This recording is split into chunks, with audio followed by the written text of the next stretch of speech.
Est-ce qu'on est intelligent ou on le devient? Aujourd'hui, on va parler d'un article, ou plutôt je vais profiter de l'article pour parler de ce sujet-là. Est-ce que l'intelligence, le quotient intellectuel, c'est plus quelque chose de génétique ou quelque chose d'environnemental? Je pense que c'est plus un débat aujourd'hui pour dire qu'il y a une grande partie génétique. Mais la question de l'environnement, ça veut dire quoi dans le quotient intellectuel? Le lien de l'article, je vais mettre dans la description. Pour ceux qui ne savent pas, généralement quand on parle d'environnement, l'impact de l'environnement sur le QI, sur le quotient intellectuel, généralement on parle plus de l'impact que peut avoir l'environnement en termes de négativité. Je sais pas si ça se dit comme ça, mais en gros, ce que je veux dire par là, c'est que si l'environnement permet d'augmenter le quotient intellectuel ou de le stabiliser, c'est un vrai débat. C'est vraiment un vrai débat. Mais généralement, quand on parle d'environnement, c'est plutôt dans le sens où en fait, ça c'est plus un débat. L'environnement a un fort impact. Il peut avoir vraiment un fort impact, mais c'est plus négatif que positif. Ça, c'est certain. Généralement, quand on parle d'environnement, c'est pour dire que par exemple, un mec qui a 180 de QI et qu'il a un accident de route, qui est l'environnement, bah, avec son 180, il peut devenir à 80, à 70. Généralement, c'est dans ce sens-là. Après, il y a eu plusieurs études, là on va parler de positif, il y a plusieurs études qui ont essayé d'augmenter le quotient intellectuel. Et généralement, toutes les études, il n'y en a pas où en fait ils ont réussi à augmenter le quotient intellectuel de manière stable dans le temps. On a réussi à l'augmenter, mais de manière stable, pas vraiment. En gros, par exemple, il y a une grande étude des États-Unis, qui a coûté très cher d'ailleurs, où en fait ils ont essayé de prendre des enfants de familles défavorisées pour, euh, pour leur montrer, pour faire, si les gens ils ont la référence, une classe mauvaise élite. En gros, une salle blanche. C'est un endroit, une école, où en fait, on va développer leur capacité au maximum. Et quand je dis au maximum, c'est vraiment au maximum. Et généralement, ça marche. Il y a des enfants, ils ont pris 10 points. Arrête là, putain, j'abuse. Mais il y a des enfants qui ont pris 10, 15 points de conseil intellectuel. Plus, je crois pas. Alors que généralement, ils ont quel âge? Je crois 5, 6, 7, 8 ans. Mais après, le truc qu'on voit, c'est que dès qu'ils sortent de cette école, le conscient intellectuel, il descend. Ça descend et ça revient à son niveau normal. C'est pour ça qu'on dit que le conscient intellectuel aussi, si vous ne savez pas, le conscient intellectuel, il est stable dans le temps. Ça veut dire que quand on dit il est stable dans le temps, ça veut dire qu'il ne descend pas, il augmente pas. Il est stable. Peut-être c'est normal que ça fluctue, on va dire, que ça fait 189, 101, mais c'est stable. C'est pas quelque chose de 100, tu vas passer à 110, 115 ou tu vas descendre à 95, 90. Le course intellectuel, ça marche pas comme ça. Ça, si tu as eu un accident ou tu as raté le test, mais généralement, ça ne marche pas comme ça. Il est là le point. Après, la question de l'environnement. Sans oublier le côté des accidents. L'environnement, c'est quoi? En fait, ça, c'est un autre débat sur l'environnement où en fait, on peut se poser la question. Là, je vous montrerai un schéma. Je vais plutôt schématiser une situation. Imaginons il y a deux parents. Les deux parents, on va dire les deux, ils ont deux centres de conscience intellectuelle. Ils sont nés, ces deux enfants, ils ont deux centres intellectuels. Ils ont fait toute leur enfance.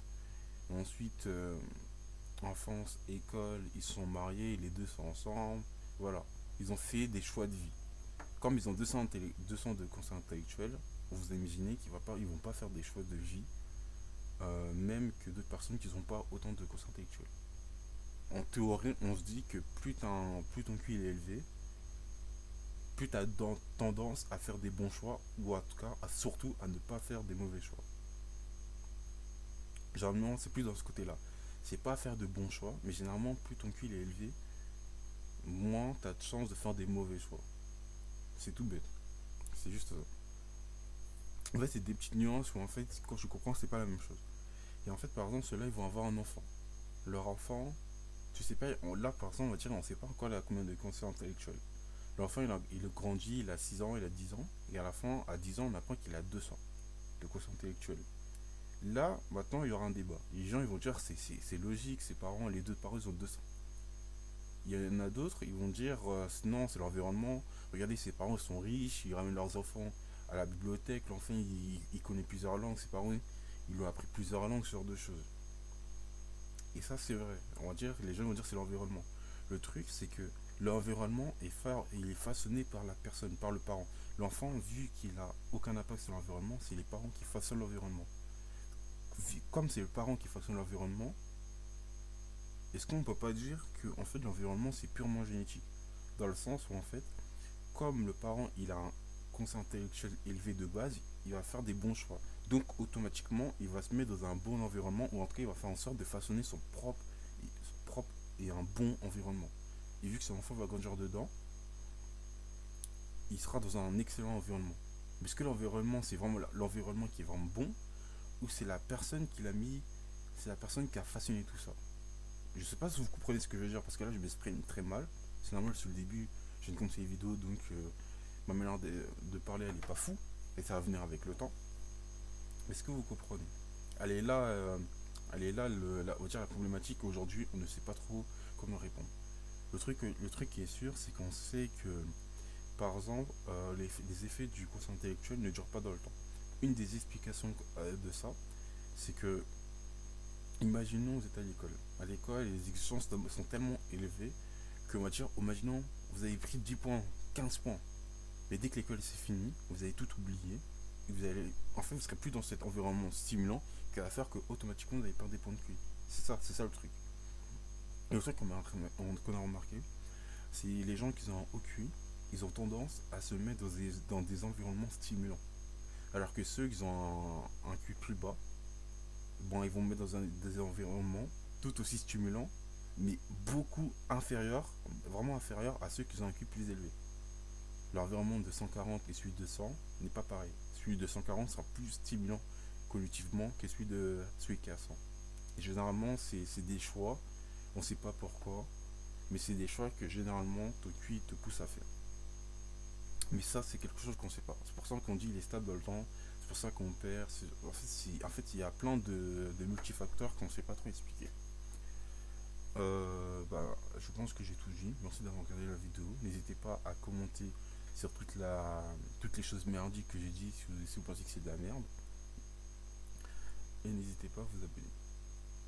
Et bien sûr, je vais faire en sorte de faire des meilleures vidéos. Et que là, j'ai dit beaucoup de choses en grosso modo et vraiment de manière grossière. Mais c'est pour que vous compreniez les concepts.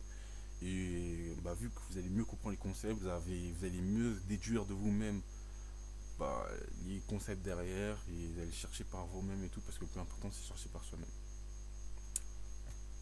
Merci.